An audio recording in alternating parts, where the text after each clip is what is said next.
This is the reality of Lebanon's economic crisis. A currency crash means salaries are not enough to meet basic needs. It's why these teachers have been on strike, threatening the education of more than 80,000 students enrolled at the only public university in the country. The budget for the Lebanese university hasn't changed since the financial collapse in 2019. This means it's hard to give the teachers their rights, like full-time employment and insurance.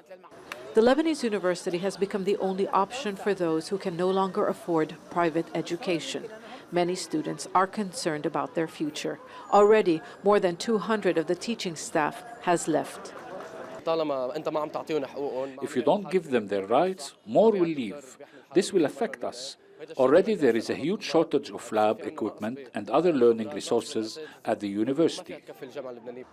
The university has long been underfunded, but now the nearly bankrupt state is unable to cover operating expenses. It's facing what has been described as its biggest financial crisis in its history.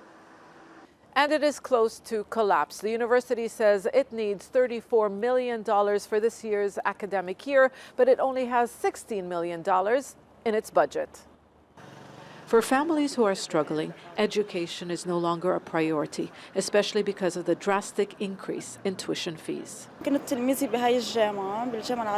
I used to attend this university, but the tuition fee was increased and it became too expensive.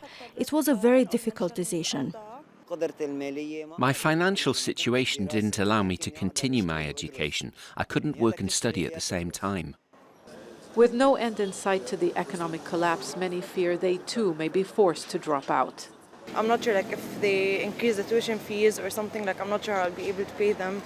There's also little hope of change from a political class blamed for decades of corruption.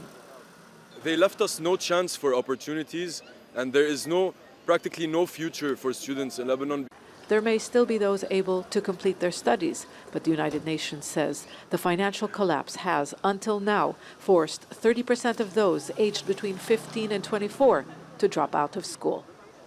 Khodr, Jazeera, Beirut.